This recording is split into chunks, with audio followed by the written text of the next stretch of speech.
আমার আম্মু আব্বুর আসার এটা দ্বিতীয় দিন। আজকে তাদের জন্য কি আয়োজন করব, তার সাথে জামাই আপ্যায়নও করব, এটাই আজকে দেখাবো। শুধু যে মেহমান আপ্যায়ন বা জামাই আপ্যায়নের জন্য রান্না করব তা কিন্তু না, আজকে বাড়ির সবার জন্য রান্না করব আমি নিজে হাতে। সো দেখা যাক কি আয়োজন করি। আসসালামু আলাইকুম, this is me Sweety from Sweety Malita. আজকে আমার আম্মু আব্বুর আসার দ্বিতীয় দিন। তাদেরকে সকাল সকাল উঠে গরম গরম চা এবং 3-4 রকমের বিস্কিট এবং ফল দিয়েছিলাম। তারপরে তারা হালকা নাস্তা করার পরে ভারী খাবার বা মুন্সিগঞ্জের ঐতিহ্যবাহী খাবার বোয়া দিয়েছিলাম। তারপর এগুলো খাওয়ার শেষ করে সকালের নাস্তা শেষ করে আমি দুপুরের আয়োজনটা শুরু করে দিয়েছি। শুধু যে মেহমান আপ্যায়নই করবো আজ তা কিন্তু না, আজকে আমার ননদের জামাই মানে ননদের জামাইকেও আপ্যায়ন করব সেই সাথে। তার জন্য আজকে একটু ভিন্ন রকমের আয়োজনই ছিল। এক পাশে আমি রোস্ট রান্না করতেছি আর অপর সাইডের চুলায় আমি গরুর মাংসটা মাখিয়ে বসাই দিয়েছি। রোস্ট প্রায় হওয়ার দিকে আমাকে সবাই হেল্প করছে, আমি রান্নাটা করছি।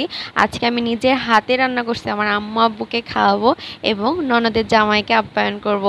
যদিও আমি মুরগির রোস্ট রান্না করছি, তারপর জামাইকে খাওয়াবো। যদি মুরগির মাংসটা না দেই, দেশি মুরগির মাংসটা রান্না না করি তাহলে কেমন একটা দেখায় না, তার জন্য দুইটাই রাখছি। তার পাশাপাশি আরও অনেক রকমের আইটেম ছিল, সেটা সব কিছু একসঙ্গে দেখানো সম্ভব হয় নাই।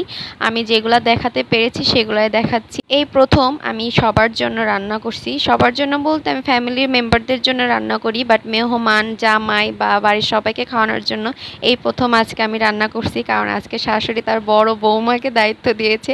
সবাই আলহামদুলিল্লাহ খাওয়ার খেয়ে অনেক প্রশংসা করছে। এদিকে আমার ননদ এবং শাশুড়ি মা কাবাব রেডি করছে, সাথে কাবাবও ছিল। ননদকেও কাজে লাগিয়ে দিয়েছি। ননদকে কাজে না লাগালে হয় বলেন? কারণ ননদ নিজে বলছে, শোনো ভাবি, আজকে যদি খাবার না মজা হয় তাহলে খবর আছে। তার জন্য ওকেও কাজে লাগিয়ে দিয়েছি। আমি তো মহা ভয়ে ভয়ে রান্না করছি সবগুলো। তারপরে ভয় কাটিয়ে রান্না করার পরে তার জামাইকে খেতে দিয়েছি। খেয়ে মাশাল্লাহ সবাই অনেক বলছে। যাই হোক, নিজের ঢোল নিজে না পিটাই। সবাই যে ভালো বলছে সবথেকে বড় কথা, আমার ননদ এবং ননদের জামাই ভালো বলছে, এটাই সবথেকে বড় পাওয়া।